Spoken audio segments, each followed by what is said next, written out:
Oke, bertemu lagi dengan Kak Sigit di Bimbel Privat Like Education, Penggilingan Cakung, Jakarta Timur. Nah, hari ini Kak Sigit mau ngebahas ngelanjut lagi tentang latihan soal IPA kelas 8 SMP untuk persiapan PTS ya. Jadi buat kalian yang belum PTS bisa juga belajar dari video ini. Semoga bermanfaat ya. Oke, langsung aja kita mulai dengan mengucap basmalah. Bismillahirrahmanirrahim. 11. Berikut ini merupakan fungsi dari sistem rangka kecuali. Nah, jadi kalau misalkan nanti di sekolah lagi ujian, terus ada soal kayak gini, kalian jangan lupa kecualinya. Untuk kalian yang ujiannya pakai kertas, itu kecualinya mesti digaris bawahi. Tapi kalau pakai HP ya diingat-ingat aja bahwa ini ada kecualinya. Karena biar kita nggak keteledor, biar nggak salah. Karena kecuali, maka jawabannya adalah alat gerak aktif sehingga tulang dapat bergerak. Salah itu. Kenapa salah? Karena tulang itu atau sistem rangka itu bukan alat gerak aktif, tapi alat gerak pasif. Sedangkan kalau alat gerak aktif itu contohnya apa, Kak? Contohnya adalah otot. Nah, itu baru alat gerak aktif. Terus nomor 12. Manakah di antara kelompok tulang di bawah ini yang kesemuanya tergolong tulang pipa? Nah, kita harus paham bahwa tulang pipa itu adalah tulang yang berbentuk panjang seperti pipa. Tulang itu ada 3 jenis. Ada tulang pipih, ada tulang pendek, ada tulang pipa. Jadi jawabannya adalah C. Ya, tulang pengumpil, tulang hasta, dan tulang paha. Yang A salah karena ada tulang dada, kemudian yang B salah karena ada tulang ubun-ubun, yang D salah karena ada tulang jari dan lain-lain. Jadi jawabannya lebih tepat adalah C. 13. Persendian yang terjadi antara tulang lengan atas dan bahu disebut sendi. Nah, tulang lengan atas dan bahu. Nih kalian kalau ketemu soal kayak gini, kalian raba sendiri tuh bagian sendi di atas tulang lengan atas. Nah, karena tulang lengan atas dan bahu itu bisa bergerak kemana-mana, diarahin ke depan bisa, ya. Tangan tuh kalau diarahin ke depan bisa, terus habis itu ke atas bisa. Nih, misalnya tangan kasih gitu nih. Ke depan bisa, ke atas bisa, ke bawah bisa, ke kanan bisa, ke kiri bisa, ke belakang juga bisa.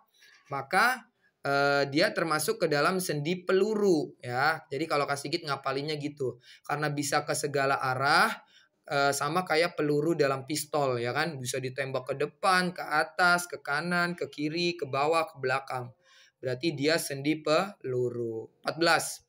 Berikut ini merupakan contoh otot yang bekerja secara sadar dan tidak sadar yang disebutkan secara berturut-turut.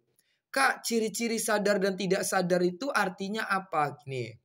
Jadi kalau secara sadar itu artinya kita pakai otot itu dengan cara kita mikir dulu. Nah itu baru secara sadar. Ketika kita tidur kita nggak bisa pakai otot itu. Karena kalau tidur itu kita tidak sadar. Sedangkan kalau tidak sadar itu artinya mau kita bangun, mau kita tidur, dia masih bekerja. Jadi jawabannya adalah A. Bekerja secara sadar yaitu otot lurik atau otot rangka. Bekerja secara tidak sadar itu adalah otot jantung. Itulah alasannya kenapa kalau kita tidur jantung kita masih berdetak. Nah itu karena jantung termasuk ke dalam otot yang bekerja secara tidak sadar. Gitu ya. Yang tidak sadar nggak cuma jantung, tapi otot polos juga sama, yaitu otot-otot dalam usus misalkan ya, sistem pencernaan. Kita tidur, tapi usus kita nggak tidur. Ketika kita tidur, usus kita masih kerja. Usus kita masih kerja, masih mengolah makanan. Nah, itu contohnya. 15. Berikut ini yang merupakan jaringan pada tumbuhan, kecuali. Nah, jaringannya apa? Oh, ini apa nih? Stolon, folium, rizoma. Wah, ini agak susah ya ini ya. Semoga aja nanti nggak keluar di ujian ya. Karena bahasa-bahasanya itu ya. Tapi lebih tepatnya ini jawabannya karena kecuali yaitu flagella. Flagella ini sebenarnya adalah alat gerak ya. Alat gerak bagi makhluk hidup kingdom Monera. Salah satunya ya. Salah satu alat gerak untuk kingdom Monera. Sedangkan kalau tumbuhan itu, Monera itu contohnya kayak bakteri gitu. Ngerti? Sedangkan kalau tumbuhan itu kan plantae. Nah, plantae itu tidak pakai flagella. Jadi kecuali adalah B. 16. Jika sebuah bus, nah ini sering banget keluar di ujian nih. Kalau yang ini jarang, ini kasih gitu nggak pernah ketemu nih soal kayak gini. Kalau 16 nih sering nih. Jika sebuah bus direm secara mendadak. Ada bus nih, bus jalan terus direm. Nuk, kayak gitu. Nah, penumpang yang duduk di dalamnya akan terhempas ke depan kayak gitu. Nah, peristiwa ini adalah contoh. Nah, ini jawabannya adalah hukum 1 Newton. Ini sering banget kebalik-balik nih. Murid Kasigit juga di bimbel juga sering kebalik. Sama yang B, hukum 2 Newton. Enggak ya. Jadi kalau masalah bus direm, bus digas, motor direm, motor digas, itu hukum 1 Newton. Kalau hukum 2 Newton itu berhubungannya sama percepatan. Kalau hukum 3 Newton itu berhubungan dengan hukum aksi min reaksi nih ya. Jadi sama kayak hukum 3 Newton. Jadi jawabannya A, nggak boleh lupa. 17. Pernyataan di atas yang merupakan contoh suatu usaha adalah, nah kita lihat nih. Eko mendorong meja dengan gaya 30, berpindah sejauh 3 meter. Seekor kuda menarik delman dengan gaya sebesar 4000 Newton, berpindah sejauh 20. Sebuah mobil menghantam sebuah pohon dengan gaya 2000, sehingga pohon tumbang di tempat. Jawabannya apa? Jawabannya A. Apa ciri-cirinya? Apa ciri-ciri dari usaha? Ciri-ciri dari usaha itu gampang karena dari rumusnya W sama dengan F dikali S.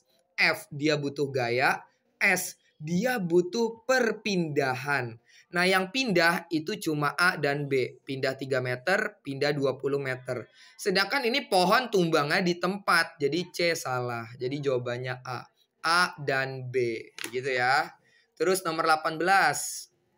Selain sebagai tempat fotosintesis, daun juga berfungsi sebagai alat pernafasan. Karena pada daun terdapat, proses pernafasan pada daun itu disebut transpirasi. Nah, alat-alat untuk bernafas di daun itu disebut stomata. Stomata itu nama lainnya apa? Mulut daun.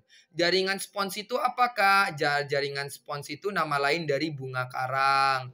Jaringan tiang nama lain dari palisade. C sama D itu buat fotosintesis. Kalau epidermis itu jaringan paling terluar.